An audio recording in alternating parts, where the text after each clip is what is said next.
G7 समूह की बैठक में सबकी नजर एक ही चेहरे पे टिकी है और वो है इटली की प्रधानमंत्री जॉर्जिया मेलोनी, क्योंकि उनकी अध्यक्षता में ही ये शिखर सम्मेलन आयोजित हो रहा है।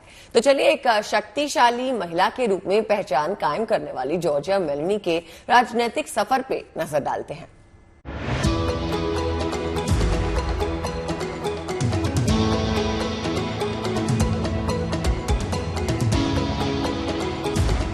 जॉर्जिया मेलोनी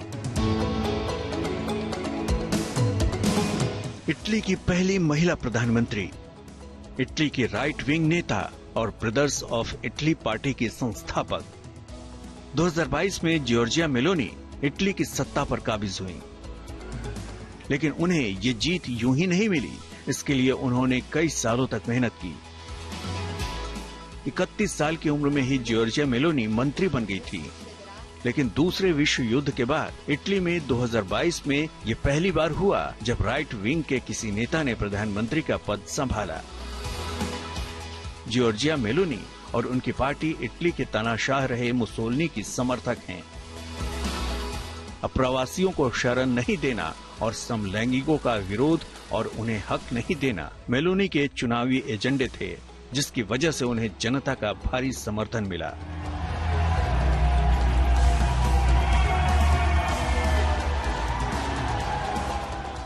जॉर्जिया मेलोनी का जन्म 15 जनवरी 1977 को हुआ। वो एक इतालवी पत्रकार और पॉलिटिशियन हैं।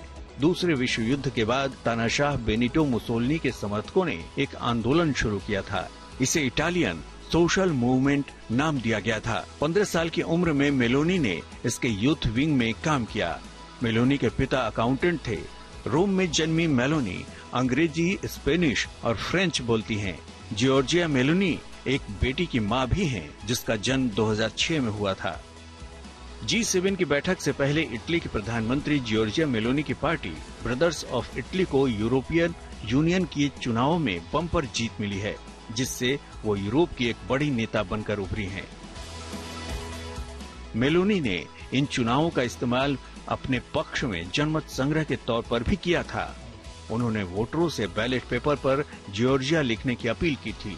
चुनाव में जीत के बाद मेलोनी G7 के सबसे लोकप्रिय नेताओं में एक बनकर उभरी हैं। इटली में कोई भी सरकार लंबे समय तक न रहने का रिकॉर्ड है। 2 बार अहम चुनाव सुधार भी हुए, लेकिन कोई बड़ा बदलाव नहीं आया। लेकिन जब से मेलोनी ने इटली के पीएम पद को संभाला है, वो इटली की मजबूत सियासी ताकत बनकर उभरी हैं। 2022 में फोर्ब्स पत्रिका की दुनिया की सबसे शक्तिशाली महिलाओं की सूची में मेलोनी को 7वां स्थान मिला था।